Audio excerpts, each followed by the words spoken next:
Everyone, welcome to फ्यूकी education. I am Deepali करे। चलिए स्टार्ट करते हैं हम एक नई सीरीज के साथ।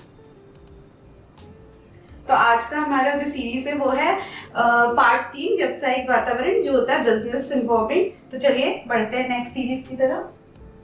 तो एक बिजनेस इन्वायरमेंट को जो चीजें इफेक्ट करती हैं, तो ये उसके घटक हैं। सबसे पहला है इसमें आर्थिक पर्यावरण, इसको हम बोलेंगे आर्थिक तौर पे। दूसरा जो है सामाजिक पर्यावरण, जो है हमारा सोशल इन्वायरमेंट। थर्ड है टेक्निकल, जिसको हम बोलेंगे तकनीकी पर्यावरण। फोर्थ है राजनीतिक, तो उसको हम बोलेंगे पॉलिटिकल पर्यावरण या पॉलिटिकल इन्वायरमेंट। और इसको हम बोलेंगे लीगल, कानूनी पर्यावरण। तो जो हमारा एक वातावरण होता है व्यवसाय का, वो इन सारे घटकों के जो शक्तियां हैं उनसे बना हुआ होता है। मतलब ये सारे घटक जो है उसको इफेक्ट करते हैं किसी को।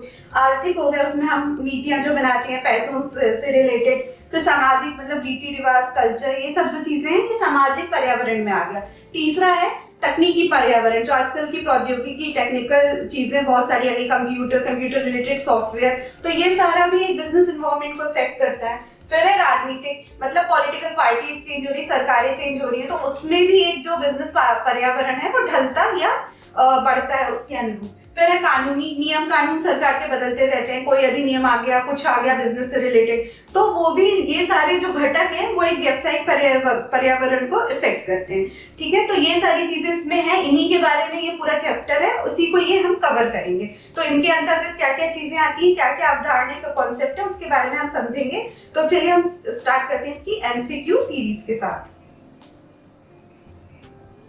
तो एमसीक्यूज में सबसे पहला प्रश्न है, निम्नलिखित में से कौन सा व्यवसाय में कारोबारी माहौल का हिस्सा नहीं है? इन्होंने क्वेश्चन पूछा है, नहीं है। ठीक है, तो सबसे पहला है ग्राहक, फिर दूसरा है आपूर्तिकर्ता, तीसरा है प्रतिस्पर्धी, और लास्ट ऑप्शन है उपयुक्त में से कोई नहीं। तो इसका जो राइट आंसर है वो है आंसर डी, उपयुक्त में से कोई नहीं है इसका सही आंसर है। क्यों? क्योंकि उपयुक्त सभी तंत्र किसी उद्यम के व्यावसायिक वातावरण का हिस्सा है। ग्राहक जो होता है हमारा, ग्राहक के लिए ही मांग, ग्राहक से ही मांग उठती है, ग्राहक की पूर्ति करने के लिए हम गुड्स और सर्विसेज, उत्पाद और सेवाएं बनाते हैं। तो ग्राहक तो हिस्सा है, इन्होंने पूछा हिस्सा नहीं है, तो ग्राहक हमारा हिस्सा होगा, तो इसीलिए ये नहीं है। आपूर्तिकर्ता, जो हमारी जो मांग उठी उसकी जो प्रोडक्शन या उद्यम के द्वारा जो पूर्ति कर रहा है वो आपूर्तिकर्ता करता है, तो आपूर्तिकर्ता भी एक हिस्सा है व्यवसाय का। ठीक है, तो ये भी ऑप्शन इनकरेक्ट है। प्रतिस्पर्धी, मतलब जो हमारा कॉम्पिटिटर है, हमारे जैसे सेम प्रोडक्ट बेच रहा है बाजार में और हमसे कंपटीशन करने के लिए बाजार में हमारे साथ हिस्सेदारी कर रहा है, तो वो भी एक व्यावसायिक पर्यावरण का हिस्सा है, तो ये भी नहीं होगा। इसमें से जो राइट आंसर होगा उपयुक्त में से कोई नहीं, तो ये इसका राइट ऑप्शन है। देखते हैं नेक्स्ट क्वेश्चन। नेक्स्ट क्वेश्चन है, निम्नलिखित में से कौन सा व्यावसायिक वातावरण की विशिष्ट शक्तियों का घटक नहीं है? आप ये बोल रहे हैं कि जो स्पेशल पावर्स हैं उसका घटक, उसका कौन सा जो तत्व है वो इफेक्ट नहीं डालता है? यहाँ भी ये जो क्वेश्चन पूछा गया उसमें नहीं है। तो सबसे पहले है तकनीकी स्थितियां, दूसरा है ग्राहक, तीसरा है कर्मचारी, और चौथा है निवेशक। तो इसका जो राइट ऑप्शन है वो है हमारा ऑप्शन ए, तकनीकी स्थितियां। इसका स्पष्टीकरण देख लेते हैं। तकनीकी स्थितियां सामान्य शक्तियों का एक घटक है जो किसी उद्यम के व्यावसायिक वातावरण को प्रभावित करती हैं। तकनीकी स्थितियां क्या है? टेक्निकल चेंजेस, ये टेक्निकल कंडीशंस हैं, तो वो भी क्या है? घटक है, घटक के रूप में, मतलब एक फैक्टर है जो किसी भी उद्यम के व्यवसायिक वातावरण को प्रभावित करती है। जो एक बिजनेस इन्वायरमेंट है उसको टेक्निकल कंडीशंस प्रभावित करती हैं। तो उन्होंने क्वेश्चन पूछा है कि विशिष्ट शक्तियों का घटक नहीं है, तो ऑप्शन जो ए है या फर्स्ट है वो हमारा राइट आंसर हो जाएगा। अब ग्राहक क्या है? ग्राहक नहीं होगा, क्योंकि ग्राहक क्या है? ग्राहक से मांग उठती है, तो हम उसकी मांग पूरी करने के लिए ही ये सारे उत्पाद और सेवाएं बनाते हैं। ठीक है, कर्मचारी कौन है? एम्प्लॉय है, जो उस संस्था में, किसी संस्था में कर्मचारी है, कर्मचारी के रूप में काम कर रहा है, वो व्यक्ति है, तो ये भी नहीं होगा। निवेशक कौन है? जो किसी भी कंपनी या संस्था हम जब स्टार्ट कर रहे हैं तो उसमें अपना फंड या पैसा लगाता है, तो उसमें निवेशक भी नहीं होगा। तो ये जो नहीं पूछा गया है वो तकनीकी स्थिति है, क्योंकि इसको हमने एक फैक्टर या घटक माना है जो उद्यम के व्यावसायिक वातावरण को प्रभावित करता है, इफेक्ट करता है। ये कैसी कंडीशन, इसमें क्या क्या आता है तकनीकी स्थितियों में? कंप्यूटर प्रौद्योगिकी, सॉफ्टवेयर बनाना, बेचना, उससे रिलेटेड जितनी भी सेवाएं हैं उसके अंदर आएंगी, तो इसीलिए राइट ऑप्शन हमारा ऑप्शन फर्स्ट है। चलते हैं नेक्स्ट क्वेश्चन की ओर। स्वास्थ्य सेवा के बारे में बढ़ती जागरूकता के कारण देश में स्वास्थ्य और उत्पादों और सेवाओं की मांग में वृद्धि हुई है। इन्होंने बोला कि जो स्वास्थ्य सेवाएं हैं, हेल्थ से रिलेटेड सर्विसेज है, उसमें क्या है, जागरूकता आई है, उसमें लोग अवेयर हुए हैं, तो उसमें क्या है, लोग ज्यादा वो प्रोडक्ट्स या सर्विसेज खरीद रहे हैं, तो उसमें वृद्धि हुई है। तो उपयुक्त मामले में व्यावसायिक वातावरण में विशेषता की पहचान करें। तो इन सब में से किस कारण हुई है, वो हमें उसका पहचान, उस घटक का, उस फैक्टर की पहचान करना है। तो सबसे पहला है गतिशील प्रकृति, दूसरा है अनिश्चितता, तीसरा है सापेक्षता, तीसरा है अंतर संबंध। तो इसका जो राइट आंसर है वो है हमारा अंतर संबंध, इंटर रिलेशंस जो होते हैं।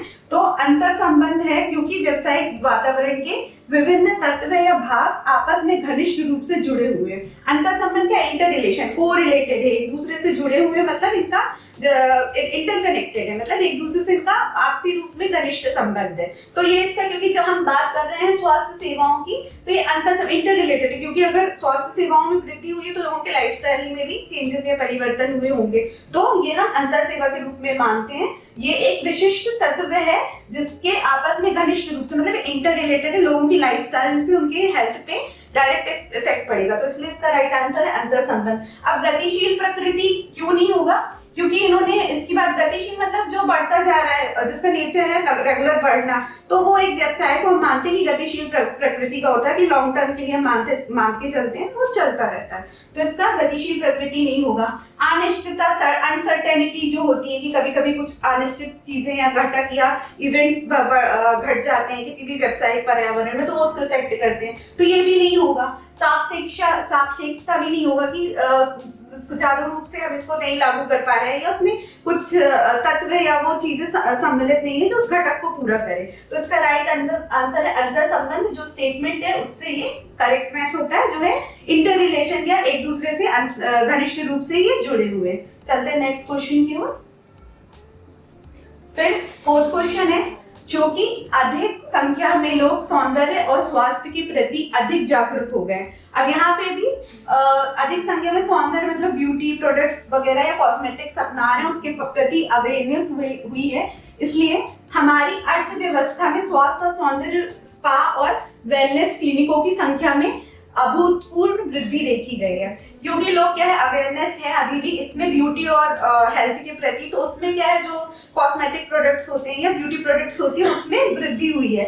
तो इसमें उन्होंने बताया कि उपयुक्त पंक्तियों में व्यावसायिक वातावरण की संबंधित विशेषता है। तो अब इसमें भी हमको इस स्टेटमेंट से रिलेटेड क्या है, व्यावसायिक वातावरण की विशेषता ढूंढनी है कि कौन सा स्टेटमेंट इन लाइन से मैच कर रहा है। तो सबसे पहले है बाहरी ताकतों की सामग्रता, जो आउटसाइड पावर्स है उनका इकट्ठा होना। दूसरा है गतिशील प्रकृति, ठीक है। तीसरा है परस्पर संबंध, जिसको हम अंतर संबंध, जो हमने पहले क्वेश्चन में देखा था। और लास्ट है सापेक्षता। तो इसका जो राइट आंसर है, आंसर उत्तर सी होगा, क्योंकि हम इसमें राइट आंसर हमारा है परस्पर संबंध, जिसको हम अंतर संबंध के रूप में भी देखते हैं। तो अंतर संबंध क्योंकि व्यावसायिक वातावरण के विभिन्न तत्व या भाग आपस में घनिष्ठ रूप से जुड़े होते हैं, इसमें भी वो उसी की तरह का स्टेटमेंट है, उसमें भी वहां पे हेल्थ की बात की थी, हेल्थ सर्विसेज या ब्यूटी एंड हेल्थ सर्विसेज की बात कर रहे हैं हम। तो स्पा का रूटीन चल पड़ा है, क्लिनिक्स वगैरह चल पड़े हमारे, तो किस कारण है, उसका अंतर संबंध क्या है, परस्पर संबंध से है। तो व्यावसायिक वातावरण के विभिन्न तत्व या ये आपस में अगेन ये इंटर रिलेटेड है, क्योंकि ब्यूटी और लाइफस्टाइल भी साथ साथ चलते हैं, तो उसमें एक तरह का इंटर रिलेशन है। तो इसलिए इसका राइट आंसर परस्पर संबंध, जिसको हम अंतर संबंध के रूप में देखते हैं, वो भी होगा।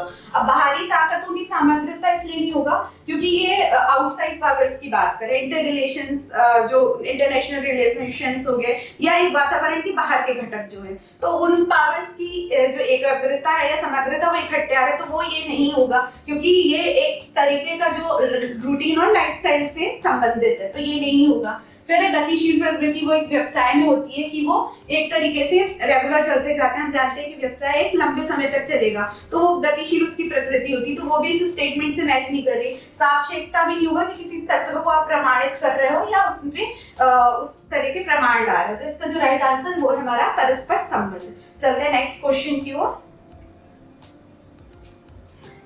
चलिए फिफ्थ क्वेश्चन है, कंप्यूटर के लिए कॉम्पैक्ट डिस्क, जिसको हम क्या बोलते हैं, सीडी, कॉम्पैक्ट डिस्क सीडी जैसे किसी भी प्रकार के बाहरी उपकरण पर अप्रचलित हैं। गूगल अपनी गूगल ड्राइव सेवा के साथ, एप्पल अपनी ऑक्साइड पेशकश के साथ उपभोक्ताओं को वेब उपराधित सर्वर पर दस्तावेज आदि संगीत और फिल्म संग्रहित करने के सक्षम बनाता। अब ये कॉम्पैक्ट सीडी की बात कर रहे हैं, जैसे गूगल ये सर्विसेज देता है, एप्पल अपना आईक्लाउड पेशकश करता है, तो उसमें से इस स्टेटमेंट से हमें पहचानना है कि उपयुक्त पंक्तियों में वर्णित व्यावसायिक वातावरण की विशेषता की पहचान करें। तो ये सीधे तौर पे हमसे किस बारे में पूछ रहे हैं ये स्टेटमेंट कि जो गूगल ड्राइव्स हैं या सीडी है, सीडी का अब जो क्या है प्रचलन कम हो गया है, तो हम क्या है अपने गूगल ड्राइव है उससे आजकल फिल्मों वगैरह का प्रचलन बहुत हो गया है। तो इस स्टेटमेंट से रिलेटेड हमें सही पंक्तियों के आधार पर व्यावसायिक वातावरण की पहचान करनी है। तो सबसे पहले है सापेक्षता, दूसरा है गतिशील प्रकृति, तीसरा है अनिश्चितता और चौथा है अंतर संबंध। तो ये भी जो सीधे ये तकनीकी प्रौद्योगिकी की बात कर रहा है, जो टेक्निकल हमारी इन्वॉल्वमेंट होती है, तो ये गूगल या सॉफ्टवेयर जो जितनी भी चीजें आती हैं उसके अंतर्गत आती हैं। तो इसमें भी जो इसका राइट ऑप्शन होगा वो होगा अनिश्चितता। ठीक है, अनसर्टेनिटी या अनिश्चितता। तो चलते हैं इसके स्पष्टीकरण की ओर। अनिश्चितता क्योंकि कारोबारी माहौल काफी हद तक अनिश्चित है। अनिश्चित तो मतलब अनसर्टेन है, किसी भी तरह की कैसी भी कंडीशंस आ सकती, कभी रिस्क फैक्टर होता है किसी भी वातावरण में, या कैसा भी नुकसान हो सकता है, या अनिश्चित है, उस कंडीशन के अनुरूप हम ढलते हैं। क्योंकि भविष्य की घटनाओं को भविष्यवाणी करना बहुत मुश्किल है। अनसर्टेन क्योंकि हम ये जानते हैं कि फ्यूचर अनसर्टेन है, कभी कोई भी घटना घट सकती है। हम इसमें हमेशा लाभ हो ये हम मान के चलते, लेकिन कभी कभी हमें नुकसान भी हो सकता है व्यवसाय के अंदर। तो ये अनिश्चित है, भविष्य में होने वाली घटनाओं के बारे में ये बता रहा, तो ये अनिश्चितता है। तो इसका जो राइट आंसर है वो होगा अनिश्चितता। सापेक्षता नहीं होगा क्योंकि इसमें भी किसी तरह का प्रमाणित तत्व चाहिए। गतिशील प्रकृति वो एक व्यवसाय की होती है, अंतर संबंध जो एक दूसरे से घनिष्ठ रूप से जुड़े हुए होते हैं। तो इसका राइट आंसर हमारी अनिश्चितता होगी, जिसको हम बोलते हैं अनसर्टेनिटी। चलते हैं नेक्स्ट क्वेश्चन की ओर। नवंबर 2016 को भारत सरकार की घोषणा के साथ महात्मा गांधी श्रृंखला के सभी 500 और 1000 के बैंक नोट पर वैध मुद्रा नहीं रह गए। ये डिमोनेटाइजेशन की बात कर रहे हैं कि जब नोटबंदी हुई थी 8 नवंबर 2016 को, जिसमें हमने 1000 और 500 के नोटों को क्या कर दिया था, अवैध घोषित कर दिया था। तो सरकार ने विमुद्रीकरण बैंक नोटों को बदले में नए 500 और 2000 के नोट जारी करने की भी घोषणा की थी। तो जब हमारा डिमोनेटाइजेशन आया था, जिसको हम विमुद्रीकरण करते हैं, प्रधानमंत्री नरेंद्र मोदी जी के द्वारा ये स्टार्ट की गया था डिमोनेटाइजेशन। तो उसमें इन्होंने क्या है नए 500 के और 2000 के नोट निकाले थे। तो उपयुक्त पंक्तियों में वर्णित अवधारणा को पहचाने। तो इसका क्या कॉन्सेप्ट है, किससे रिलेटेड है, वो करना है। वैश्वीकरण जिसको हम बोलते हैं लिबरलाइजेशन, ग्लोबलाइजेशन, उदारीकरण जिसको हम बोलते हैं लिबरलाइजेशन, विमुद्रीकरण जिसको हम बोलते हैं डीमोनेटाइजेशन।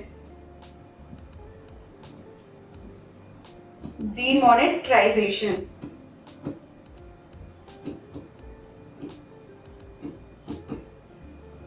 और निजीकरण जिसको हम बोलते हैं प्राइवेटाइजेशन। तो इसका नोटबंदी से रिलेटेड जो क्वेश्चन है, तो इसका जो राइट आंसर होगा वो होगा विमुद्रीकरण, जिसमें हमने मुद्रा का ही विमुद्री से हम मुद्रा की तरफ जा रहे हैं। मुद्रा हमें क्या बता रही है कि नोटबंदी हुई थी, उसमें हमने नई मुद्राएं छापी थी, जो कि 500 और 2000 के नोट प्रचलित हुए थे उसी दौर से। ठीक है, तो इसका जो राइट आंसर है वो है विमुद्रीकरण। वैश्वीकरण नहीं होगा, ग्लोबलाइजेशन जिसमें हम अपने एक्सपोर्ट इंपोर्ट को ज्यादा बढ़ावा देते हैं, जिसको हम वैश्वीकरण के रूप में देखते हैं। उदारीकरण जिसको हम लिबरलाइजेशन बोलते हैं। ठीक है, लिबरलाइजेशन में भी सार्वजनिक जो क्षेत्र थे उनकी हमने जो अनिश्चितता थी, लिमिटेशन, वो घटाए थे, और प्राइवेट कंपनीज बहुत सारी उस दौर में आई थी, क्योंकि ये सारे 1991 की पॉलिसी के तहत था। निजीकरण वही है, प्राइवेट सेक्टर जो है अपना स्तर बढ़ा रहे थे, आके भारत में पूरी तरीके से फैले थे, सार्वजनिक क्षेत्र कम हो रहे थे। और विमुद्री ये तीनों क्या है 91 की पॉलिसीज है हमारी, जो है लिबरलाइजेशन, ग्लोबलाइजेशन और प्राइवेटाइजेशन। ये 91 की पॉलिसी के तहत आया था। ये जो आया था डिमोनेटाइजेशन, वो आया था 8 नवंबर 2016 को। तो इसका राइट आंसर डिमोनेटाइजेशन होगा। चलते हैं नेक्स्ट क्वेश्चन की ओर। आज की दुनिया में वस्तुओं और सेवाओं का प्रवाह न केवल सस्ता और तेज है बल्कि विश्वसनीय और सुरक्षित भी है। वो बोल रहे हैं कि एट प्रेजेंट कंडीशन जो गुड्स एंड सर्विसेज है उनकी जो लेन देन है या प्रवाह है वो क्या है, सुरक्षित भी है और विश्वासपूर्ण है, मतलब ट्रस्टेबल है। तो आप दुनिया के किसी भी हिस्से में अपनी इच्छा अनुसार कुछ भी मंगवा सकते हैं। जैसे ये ऑनलाइन ट्रेंड की भी बात करें कि हम कहीं भी बैठे हैं और कुछ भी हम ऑर्डर कर सकते हैं, वो हमसे सुरक्षित एक पेमेंट लिंक के तौर पे हमें हमारे पास सुरक्षित पहुंच जाएगा। तो इंटरनेट व्यापार के करने के तरीके के बिना सीमा के लोगों को जोड़ रहा है। तो ये इंटरनेट की बात करें जो हम एक दूसरे से कनेक्ट करता है, किसी भी देश में प्रांत में लोग बैठे हैं वो किसी भी तरीके से कुछ भी उत्पाद वगैरह मंगा सकते हैं। तो उपयुक्त पंक्तियों में से वर्णित अवधारणाओं को पहचाने। तो इससे रिलेटेड हमें इसका कॉन्सेप्ट पहचाना है। सबसे पहला है उदारीकरण, ठीक है, जिसको हम बोलते हैं लिबरलाइजेशन। वैश्वीकरण जो है हमारा ग्लोबलाइजेशन। विमुद्रीकरण जो है हमारा डिमोनेटाइजेशन। और निजीकरण जो है हमारा प्राइवेटाइजेशन। तो इसका जो राइट आंसर होगा वो होगा वैश्वीकरण, जिसको हम क्या बोलते हैं, ग्लोबलाइजेशन।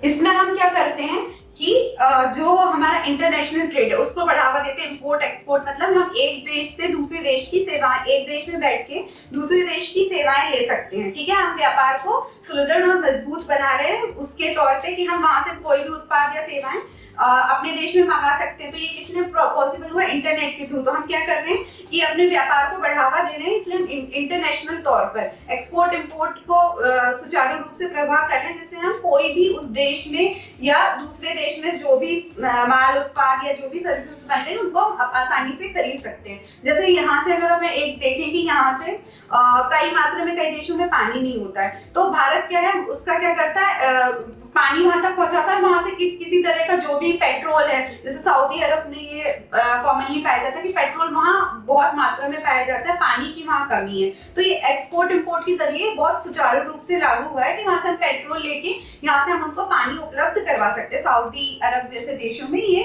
जो प्रथा है वो प्रचलित है। तो उधर से हम क्या एक्सपोर्ट इंपोर्ट, तो हम क्या कर रहे हैं अपनी बाउंड्रीज एक्सटेंड कर रहे हैं। वो किसके तहत होता है, वैश्वीकरण के, जिसको हम बोलते हैं ग्लोबलाइजेशन। उदारीकरण नहीं होगा इसका आंसर, क्योंकि ये लिबरलाइजेशन की बात कर रहा है। विमुद्रीकरण नहीं होगा क्योंकि ये मुद्रा की बात कर रहा है कि मुद्रा जो एक्सचेंज की थी हमने डिमोनेटाइजेशन। निजीकरण नहीं होगा क्योंकि ये प्राइवेटाइजेशन की बात कर रहा है। प्राइवेटाइजेशन में जो निजी क्षेत्र थे वो विकसित होने लगे थे। तो इसका राइट आंसर जो है वैश्वीकरण होगा। चलते हैं नेक्स्ट क्वेश्चन की ओर। केंद्रीय मंत्रिमंडल ने पूरी तरह से सरकारी स्वामित्व वाले एयरलाइन एयर इंडिया में हिस्सेदारी बेचने को संवैधानिक मंजूरी दे दी। तो ये बोल रहे हैं कि केंद्रीय मंत्रिमंडल जो है हमारा सेंट्रल ने क्या है, सरकारी स्वामित्व जो एयर इंडिया था एयरलाइंस के तहत आता था वो गवर्नमेंट की अंडरटेकिंग में था। तो अब उन्होंने उसकी मंजूरी हिस्सेदारी बेचने की। दोस्तों क्या है, गवर्नमेंट भी कभी कभी अपने शेयर्स बेचती है। तो एयर इंडिया वो कंपनी थी जिसके तहत उन्होंने कुछ अपने शेयर्स बेचे। तो वो उसको मंत्रिमंडल द्वारा मतलब परिषद द्वारा जो लॉज पास होते हैं उनसे उसको मंजूरी मिल रही, इसलिए ये संवैधानिक मंजूरी मींस कॉन्स्टिट्यूशनल कॉन्सेप्ट था या कॉन्सेप्ट म्यूचुअल कॉन्सेप्ट था कि उन्होंने जो केंद्रीय मंत्रिमंडल था उन्होंने अपनी आपसी सहमति से उसको सार्वजनिक शेयर्स बेच के एयर इंडिया को निजी में कन्वर्ट करने का फैसला किया। तो इसका मतलब है कि सरकार अपनी हिस्सेदारी का एक बड़ा हिस्सा बेचने और बीमार एयरलाइन का प्रबंधन निजी क्षेत्र को सौंपने को तैयार थी, क्योंकि गवर्नमेंट को किसी तरह का नुकसान हो रहा है इस क्षेत्र से या उतना फायदा उतना लाभ नहीं कमा पा रही, तो उसको वो सार्वजनिक से निजी करने का फैसला लेती है। तो उसमें वो अपने शेयर्स बेचती है, गवर्नमेंट जो है वो अपने शेयर्स बेच रही है, तो उसको निजी करने का उन्होंने योजना तैयार की। ठीक है, तो ये क्या मंजूरी के तहत संवैधानिक मंजूरी मतलब आप कंसेंट ले रहे हैं, कॉन्स्टिट्यूशनल कंसेंट के तहत हुआ। तो उपयुक्त पंक्तियों में वर्णित अवधारणा को पहचाने। तो हमें इससे रिलेटेड जो लाइंस दी उसका कॉन्सेप्ट इसमें पहचानना है। तो सबसे पहले है उदारीकरण जो है लिबरलाइजेशन जो हमारा नहीं होगा। निजीकरण जो है प्राइवेटाइजेशन, तो जो ये होगा। तीसरा है वैश्वीकरण जो है ग्लोबलाइजेशन, जिसमें हम एक्सपोर्ट इंपोर्ट को बढ़ावा देते हैं, अपनी जो बाउंड्रीज है व्यापार की वो बाहरी देश की सेवाओं और उसके लिए स्वागत करते हैं कि आप भी हमारे कंट्री में अपनी सेवा और उत्पाद प्रदान कर सकते हैं। तो ये भी नहीं होगा। फिर चौथा है विमुद्रीकरण। विमुद्रीकरण को हम क्या बोलते हैं? डीमोनेटाइजेशन, जिसमें हमने मुद्रा को किसी तरह की मुद्रा को अवैध घोषित किया और नए नोट प्रचलित किए थे। तो ये भी नहीं होगा, क्योंकि यहाँ पे वो बोल रहे हैं कि एयर इंडिया पहले जो थी एयरलाइंस थी वो क्या थी? गवर्नमेंट सेक्टर में आती थी। क्या थी? सार्वजनिक थी। सार्वजनिक से हमने इसको निजी किया। तो जब हम निजी कर रहे हैं तो इसका राइट आंसर क्या होगा? प्राइवेटाइजेशन। ठीक है, इसका राइट आंसर होगा प्राइवेटाइजेशन, निजीकरण, जहां पे हम एक सार्वजनिक क्षेत्र को, जो सार्वजनिक क्षेत्र कौन सा है? जो पब्लिक अंडरटेकिंग है, उसको हम प्राइवेट कर रहे हैं। तो यही चीज हम कहाँ करते हैं? निजीकरण में करते हैं, प्राइवेटाइजेशन में। 1991 की पॉलिसी है, उसके तहत ये 3 पॉलिसी आई थी। सिर्फ जो विमुद्रीकरण है वो हमारी 2016 की पॉलिसी में है। ठीक है, तो इसका राइट आंसर होगा प्राइवेटाइजेशन। चलते हैं नेक्स्ट क्वेश्चन की ओर। भारत सरकार ने 25 क्षेत्रों में प्रयत्न विदेशी निवेश एफडीआई बढ़ाने के लिए सितंबर 2014 में मेक इन इंडिया पहल शुरू की थी। भारत सरकार ने 25 क्षेत्रों में, ठीक है, जो 25 सेक्टर्स थे उसमें विदेशी निवेश मींस जो फॉरेन इन्वेस्टमेंट था, जिसको हम बोलते हैं एफडीआई, उसको बढ़ाने के लिए एक पॉलिसी 2014 में शामिल की, जिसका नाम था मेक इन इंडिया पॉलिसी। ठीक है, अप्रैल 2015 तक मेक इन इंडिया पहल की शुरुआत के बाद भारत में एफडीआई प्रवाह में 48% की वृद्धि हुई। जब इस पॉलिसी के तहत 2015 में मेक इन इंडिया के 48% जो फॉरेन इन्वेस्टमेंट था उसका उन्होंने स्वागत किया और वो उतनी वृद्धि हुई, मीन्स उसमें उतना इंक्रीज हुआ। तो उपयुक्त पंक्तियों में से एफडीआई के अंतर्गत अंतर्वाह के संबंध में वर्णित अवधारणा की पहचान कीजिए। तो इस स्टेटमेंट से रिलेटेड हमें करेक्ट आंसर या कॉन्सेप्ट पहचानना है कि कौन सा होगा। सबसे पहले है विमुद्रीकरण, जिसको हम बोलते हैं डीमोनेटाइजेशन। उसमें मुद्रा का हमने क्या किया था? अवैध की थी और नए नोटों का प्रचलन किया था। तो यह आंसर हमारा रॉन्ग होगा, क्योंकि ये इस लाइन से बिल्कुल मैच नहीं हो रहा। दूसरा है निजीकरण, जिसमें हम सार्वजनिक क्षेत्रों को निजी क्षेत्रों में परिवर्तित कर देते हैं, तो जिसको हम बोलते हैं प्राइवेटाइजेशन। तो ये भी नहीं होगा। फिर है हमारा तीसरा उदारीकरण, जिसको हम बोलते हैं लिबरलाइजेशन। ठीक है, ये भी 91 की पॉलिसी थी, लिबरलाइजेशन। ये इसका राइट आंसर होगा, क्योंकि हमने लिबरलाइजेशन में क्या किया था? सीमाएं बांधी थी, सार्वजनिक क्षेत्रों को कई हद तक लिमिटेड करके जो बाहर की फॉरेन इन्वेस्टमेंट, बाहर की कंपनी जो निवेशक थे उनको भारत में आने की क्या दे दी थी? स्वाधीनता दे दी थी, अधिकार दे दिए थे। तो ये किस पॉलिसी के तहत हुआ था? लिबरलाइजेशन के। तो इसीलिए इसका राइट आंसर है उदारीकरण। लास्ट है वैश्वीकरण, जिसको हम बोलते हैं ग्लोबलाइजेशन। तो ये भी नहीं होगा। ग्लोबलाइजेशन में इंपोर्ट एक्सपोर्ट को अंतर्गत उसको बढ़ावा देते हैं कि वहाँ किसी देश में जो उत्पाद या सर्विसेज या सेवाएं बन रही हैं उनका प्रवाह करते हैं एक दूसरे से एक देश से दूसरे देश तक। तो इसका सही आंसर है उदारीकरण, जिसको हम बोलते हैं लिबरलाइजेशन, जिसमें सार्वजनिक क्षेत्रों की हमने सीमा घटा के निजी क्षेत्रों को बढ़ाया था। ठीक है, जो नई निवेशक कंपनी थी, या जैसे अभी यहाँ एक एग्जांपल है तो LIC जो है बहुत पुरानी कंपनी है, जिसको हम बोलते हैं लाइफ इंश्योरेंस कॉर्पोरेशन।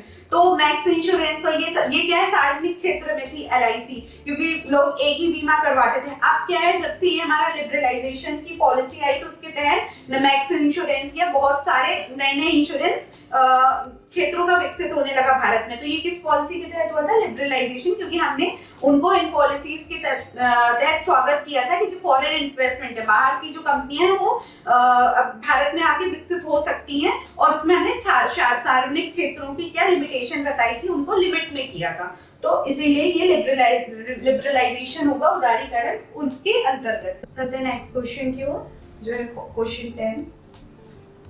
तो भारत में के वस्तुओं और सेवाओं के निर्यात को 2025 तक 1000 बिलियन अमेरिकी डॉलर से अधिक तक बढ़ाने के लिए, तो जो इंडिया में गुड्स एंड सर्विसेज बन रही हैं, तो इनका एम है कि 2025 तक डॉलर, क्योंकि हमारा हमेशा स्ट्रॉन्ग रहा है इंडियन रुपीज से, तो उसको अमेरिका डॉलर को तक बढ़ाने के लिए, हमारा जो कर सिस्टम है उसमें सुधार लाने के लिए, दोगुना करने के लिए प्रभावी कॉर्पोरेट दर, जो हमारा कॉर्पोरेट टैक्स है उसको कम करना, पूंजी की लागत, जो हमारी कैपिटल है उसकी लागत, उसकी कॉस्ट को कम करना, और विनियामक और कर ढांचे को सरल बनाना महत्वपूर्ण है। तो जो इंडियन टैक्स सिस्टम है और रूल्स एंड रेगुलेशंस के तहत उसको हम क्या सरल या इजी बना दें, क्योंकि हमें डॉलर के मुकाबले अपनी बराबरी करनी है, उस तक हमें लेके जाना है, उसको दोगुना करना है। तो हम इसमें क्या कर रहे हैं, जो हमारा कॉर्पोरेट टैक्स है, जो उसकी कैपिटल की कॉस्ट है वो घटा रहे हैं, और कर ढांचे को, जो इंडियन टैक्स सिस्टम, उसको हम इम्पोर्टेंट बनाना है। तो व्यावसायिक वातावरण से संबंधित आयाम की पहचान करें। तो जो व्यावसायिक वातावरण है, बिजनेस एनवायरनमेंट है, उससे रिलेटेड हमें बताना है। तो सबसे पहले है सामाजिक आयाम और कानूनी आयाम।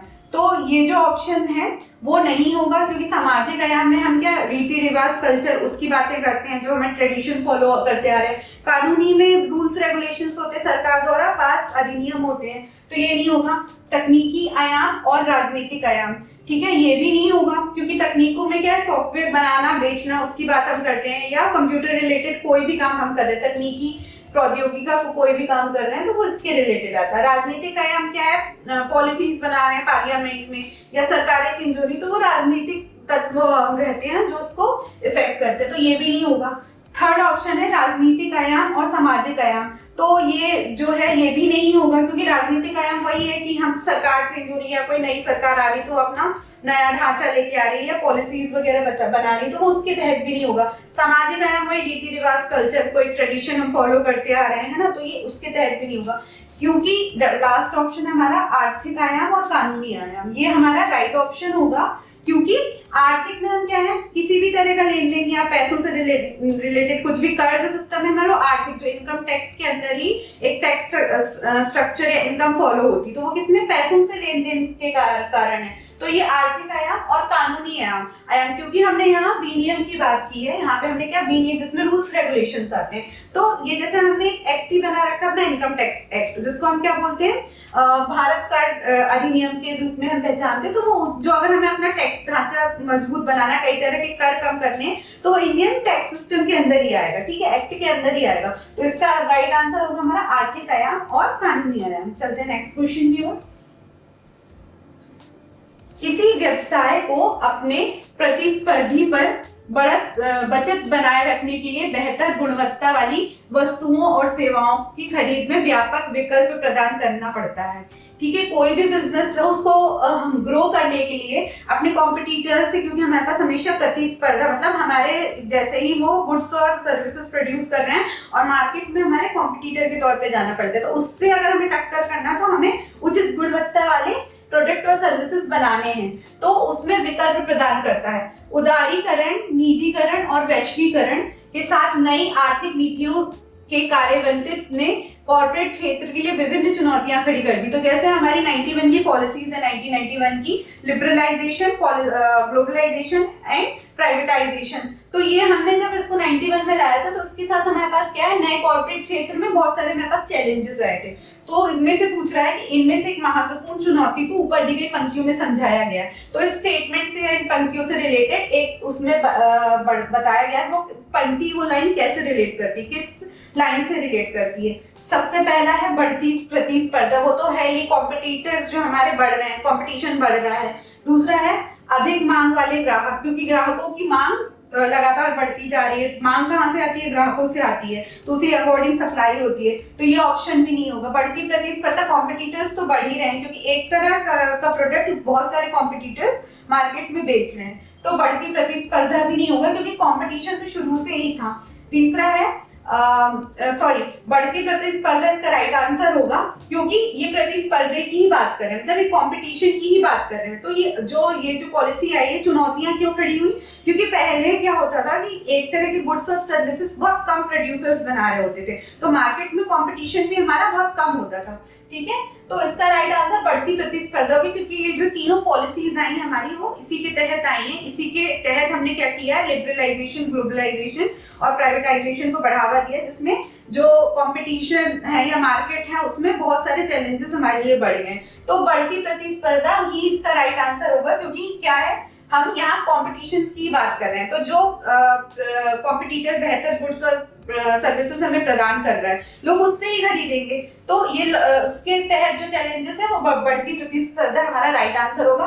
परिवर्तन की आवश्यकता, चेंजेस तो सर्टेन होते हैं, जैसा मार्केट कंडीशंस होती है वैसे चेंजेस आते रहते हैं, तो परिवर्तन की आवश्यकता नहीं होगा। फिर है बाजार उन्मुखीकरण, ठीक है, बाजार को हम इन्वॉल्वमेंट कर रहे हैं या एनहेंसमेंट कर रहे हैं तो या उसका स्ट्रक्चर बदल रहे हैं, तो ये भी एक उसका विकल्प नहीं होगा। बढ़ती प्रतिस्पर्धा जो है वो इसका राइट आंसर होगा का, जिसको हम बोल रहे हैं कि क्योंकि हम कॉम्पिटिटर्स की बात कर रहे हैं तो ये ऑप्शन इससे करेक्ट मैच हो रहा है। चलते नेक्स्ट क्वेश्चन की ओर। निम्नलिखित में से विमुद्रीकरण की विशेषता क्या है? विमुद्रीकरण क्या है? डिमोनेटाइजेशन की स्पेशलिटी पूछ रहे हैं। तो सबसे पहले कर प्रशासन उपाय, दूसरा है बचत को औपचारिक वित्तीय प्रणाली में शामिल करना, तीसरा है कम नकदी अर्थव्यवस्था का विकास, चौथा है उपयुक्त सभी। तो इसका जो राइट आंसर होगा वो सभी, क्योंकि ये सारी उसकी स्पेशलिटीज है। कर प्रशासन उपाय मतलब हम क्या कर रहे थे यहाँ पे डिमोनेटाइजेशन में कुछ नोट बंद करके जो भारतीय जनता थी उससे उनका पैसा हमने वापस मंगाया, ठीक है, कि किस आदमी के पास, मतलब क्योंकि कई लोग कर व्यवस्था से छूट पाते थे, बिजनेसमैन हो गए या बहुत सारे जो श्रेणियों में आते थे वो क्या है टैक्स जमा नहीं करते थे। तो हमने डिमोनेटाइजेशन ला के कुछ मुद्रा का चलन बंद करके नई मुद्रा चलाई, तो उससे हमने जाना कि हर व्यक्ति कौन व्यक्ति कर दे रहा है, टैक्स दे रहा है या नहीं दे रहा है। तो ये भी इसका राइट ऑप्शन है इसका। बचत को औपचारिक वित्तीय प्रणाली में शामिल करना, ठीक है, हम टैक्स देख सकते हैं कि कौन सा व्यक्ति टैक्स दे रहा है, कौन कितनी सेविंग कर रहा है, क्योंकि अभी हमारे पास ऑनलाइन मोड में हो गया था, ठीक है, कि जितना भी पैसा हमने सरकार ने वापस मंगवाया उसको बहुत तरीके से ऑनलाइन उसमें कर दिया कि हम देख सकते थे उनके खातों में कितना पैसा है, कौन कर दे रहा है नहीं। तो ये डिमोनेटाइजेशन की विशेषता इसी में थी कि इसमें क्या है बचत को, कि कितना बचत हो रहा है, या वित्तीय प्रणाली जो टैक्स सिस्टम है वो हमारा फाइनेंशियल स्टेटस क्या है किसी आदमी का या किसी भी व्यक्ति का, उस सिस्टम को हमने इसमें शामिल किया। कम नकदी, हम क्या है कैश को कम रखते हैं। अब क्या है सरकार ने एक लिमिट लगा दी थी डिमोनेटाइजेशन में, आप 50,000 तक नगद निकाल सकते हैं, ठीक है, एक लिमिट सेट कर दी थी। तो हम क्या था ये सारी चीजें नकदी को जो नकदी ट्रांजेक्शन थे, कैश ट्रांजेक्शंस थे हमारे, उनको कम करके हमने क्या किया ऑनलाइन, जैसे ये हम पेटीएम कर रहे हैं या गूगल पे है, ये सारी जो ऑनलाइन सुविधा थी वो हमें प्राप्त होने लगी। तो ये सारे उपयुक्त इसके राइट आंसर है, ये सारी ही डिमोनेटाइजेशन की विशेषता है। चलते हैं नेक्स्ट क्वेश्चन की ओर। वेबसाइट बनाना और ऑनलाइन बेचना किससे संबंधित है? तो ये संबंधित है हमारा तकनीकी वातावरण से, क्योंकि ये बात ही कर रहा है कि ऑनलाइन सिस्टम की कोई भी वेबसाइट सॉफ्टवेयर हम बना रहे हैं उसको बेच रहे हैं तो प्रौद्योगिकी में आएगा, मीन्स उसमें हम क्या करते हैं सीडी ड्राइव या किसी भी तरीके का संचार कर रहे थे तकनीक के थ्रू, तो वो किस में आएगा तकनीकी वातावरण में। राजनीतिक में कौन आता है? राजनीतिक में कोई कानून बना रहे हैं या सरकारें आ रही है या वो किसी तरह का लॉज पास कर रही है तो वो राजनीतिक में आएगा, तो ये इसका राइट ऑप्शन नहीं होगा। सामाजिक में कौन आएगा? सामाजिक में हम कुछ कल्चर रीति रिवाज फॉलो कर रहे हैं, उस ट्रेडिशन को आगे फॉलो करते चल रहे हैं, तो हमारा आता है सामाजिक में, तो ये ऑप्शन भी नहीं होगा। आर्थिक में क्या आ गया? बहुत सारी विशिष्ट शक्तियां आ जाती, ग्राहक, निवेशक, है ना, आपूर्तिकर्ता, तो ये सब मिलके एक वातावरण को इफेक्ट कर रहे थे, बिजनेस एनवायरनमेंट को इफेक्ट कर रहे थे, तो ये भी नहीं होगा। तो इसका जो राइट आंसर होगा, क्योंकि ये वेबसाइट से रिलेटेड है, तकनीकी वातावरण। चलते हैं नेक्स्ट क्वेश्चन की ओर। व्यावसायिक वातावरण का कौन सा तत्व लोगों के विश्वास और रीति रिवाजों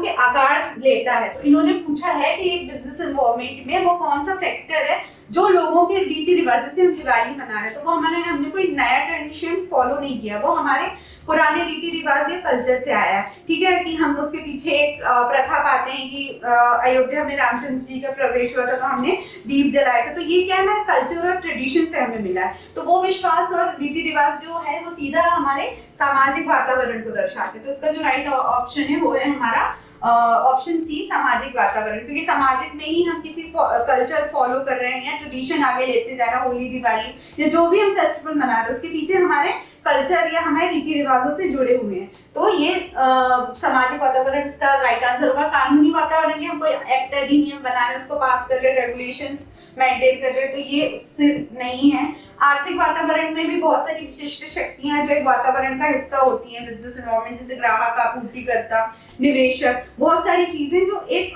लोगों पैसों के लेन देन के लिए या कोई पैसा दे रहा है, फिर कोई प्रोड्यूस कर रहा है, कोई किसी की मांग पूरी कर रहा है, तो ये सब क्या है पैसों से लेन देन से रिलेटेड है, तो ये भी ऑप्शन नहीं होगा। राजनीतिक नई सरकार आ रही, कोई नई लागू कर रहे हैं कोई नीति नियम या बजट बना रहे हैं या कोई लॉ पास कर रहे हैं, तो वो लॉ पास करना तो कानूनी में आ जाएगा। जो सरकारें आती हैं वो तय करती हैं कि क्या कैसा रहेगा हमारा देश का स्ट्रक्चर, कौन उसको सुचारू रूप से चलाएगा। तो जो नई सरकारें आ रही है वो हमारी राजनीतिक वातावरण, तो इसका राइट आंसर होगा सामाजिक वातावरण, ये भी रॉन्ग हो जाएगा। चलते हैं नेक्स्ट क्वेश्चन की ओर। भारत सरकार द्वारा शुरू की गई बेटी बचाओ और बेटी पढ़ाओ योजना का एक हिस्सा है। तो इन्होंने एक पॉलिसी मेकर के उसमें पूछा, जो प्रधानमंत्री नरेंद्र मोदी ने 22 जनवरी 2015 को शुरू की थी, बेटी पढ़ाओ और बेटी बचाओ। उसका क्या मुख्य उद्देश्य था कि महिला सशक्तिकरण को बढ़ावा देना, बेटियों की शिक्षा पे जोर देना, है ना, ये सारी, और जो वो किसी भी तरह के अत्याचार या उससे जूझ रही है उसको रोकना, ठीक है, शिक्षा प्रदान करना। तो ये ही बेटी जो लड़कियां थी उनके लिए, उनको सशक्तिकरण देने के लिए, वुमेन एम्पावरमेंट के लिए 22 जनवरी 2015 को नरेंद्र मोदी जी ने ये योजना स्टार्ट की थी। तो ये पूछ रहे हैं कि ये पॉलिसी किसका हिस्सा है, तो ये है राजनीतिक का। राजनीतिक, क्योंकि कोई पॉलिसी बना रहे हैं, उसको इम्प्लीमेंट कर रहे हैं, नई सरकार आ रही है, पॉलिसीज बना रही है, तो ये उसके अंतर्गत आता है। तो ये राइट आंसर होगा इसका, ठीक है। फिर है आर्थिक वातावरण नहीं होगा, क्योंकि वही वो विशिष्ट शक्तियां, ग्राहक, निवेशक, आपूर्तिकर्ता, ये सारा मिलके बनाते हैं, ठीक है, लेन देन हो रहा सुचारू रूप से, तो ये नहीं होगा। सामाजिक, जिसमें हम कल्चर, रीति रिवाज या विश्वास से जुड़ी है, जिसको हम पीढ़ी दर पीढ़ी आगे बढ़ा रहे हैं, तो ये भी नहीं होगा। तकनीकी वातावरण में क्या आएगा, प्रौद्योगिकी आएगा, कि कोई वेबसाइट बना रहे हैं, हम बेच रहे हैं, सेल कर रहे हैं, है ना, तो वो तकनीकी वातावरण में, प्रौद्योगिकी में आ जाएगा, इंटरनेट हो गया, ये सारी चीजें इसमें होती हैं, तो ये भी नहीं होगा। तो ये जो इसका राइट ऑप्शन होगा, बेटी पढ़ाओ बेटी बचाओ बेटी पढ़ाओ, वो नरेंद्र मोदी जी ने स्टार्ट की थी, तो वो राजनीतिक पहल के तहत थी, इसलिए इसका राइट आंसर होगा राजनीतिक वातावरण। चलते हैं नेक्स्ट क्यू। तो यहाँ पे हमारे MCQ सीरीज होती है and. Thank you very much for watching. Series पसंद आई हो तो लाइक करें, शेयर करें, कमेंट करें, और मिलते हैं हम अपनी नेक्स्ट सीरीज के साथ, जो है very short answer type. Thank you very much.